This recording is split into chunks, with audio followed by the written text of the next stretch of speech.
அண்மை செய்தி, த்ரிஷாவை நான் பாராட்ட வேண்டும் என்று நினைத்தேன் என்று நடிகர் பார்த்திபன் கருத்து தெரிவித்திருக்கிறார். அண்மை செய்தியாக பார்த்து கொண்டிருக்கிறோம்.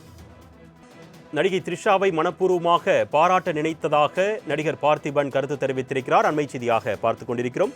இது குறித்த கூடுதல் விவரங்களை செய்தியாளர் டாமினிக் வழங்க நாம் கேட்கலாம். வணக்கம் டாமினிக், இந்த விவகாரம் தொடர்பான கூடுதல் விவரங்கள் சொல்லுங்க.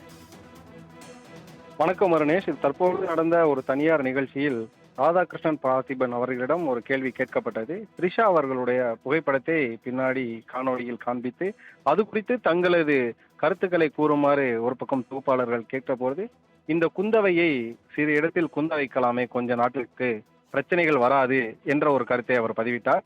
இது அதிக அளவில் சமூக வலைதளங்களில் பகிரப்பட்டது மட்டுமல்லாமல் இது பல்வேறு தரப்புகளையும் காயப்படுத்தியதாக உணரப்பட்டது. இதனால் த்ரிஷா அவர்கள் சற்று பெருமை வாய்ந்த ஒரு விஷயமாக கருதாமல் இது அவர்களோட பொறுமையை சோதித்த ஒரு விஷயமாக இருந்ததால் அவர்கள் அவருடைய சமூக வலைதள பக்கத்தில் ராதாகிருஷ்ணன் பார்த்திபன் அவர்கள் பெயரை குறிப்பிடாமல் இப்படி பேசுவது நியாயமல்ல மற்றும் நாகரிகம் அல்ல என்ற ஒரு வார்த்தையை குறிப்பிட்டுள்ளார். இது மட்டுமல்லாமல் மைக் கிடைத்து அங்கு பேசினால், மேடைகளில் பேசினால் அது அனைத்து நேரங்களிலும் அறிவான ஒரு விஷயமாக இருக்காது என்றும் கூறியுள்ளார். இதனால் பார்த்திபன், நடிகரும் இயக்குனருமான பார்த்திபன் அவரது சமூக வலைதள பக்கத்தில் தற்பொழுது ஒரு காணொலியை வெளியிட்டுள்ளார். அந்த காணொலியானது ஒரு வீடியோவின் ப்ரொமோவாக கருதப்படுகிறது. அவர் ஒரு முழு வீடியோவை செய்திருப்பதாகவும் அது கூடிய சீக்கிரம் வெளிவர இருக்கும் என்பதாகவும் அவர் குறிப்பிட்டிருந்தார். மேலும் அந்த வீடியோவில் அவர், நான் த்ரிஷாவை பாராட்ட நினைத்தேன், ஆனால் அதற்கு முன் அப்படி நின்றக்கூடிய 2 செய்திகள் மட்டுமே அங்கு இருந்தது. மேலும் இந்த காணொலி வீடியோவானது 13 செகண்ட்கள் மட்டுமே இருக்கிறது. முழு வீடியோ விரைவில் வரும், விடியலாக வரும் என்ற ஒரு வார்த்தையும் குறிப்பிட்டிருக்கிறார். இது மட்டுமல்லாது, நீங்கள் விடுபட்ட இடத்தை நிரப்புவதற்கு முன் முழு வீடியோ வரும் என்று அவர் குறிப்பிட்டிருக்கிறார்.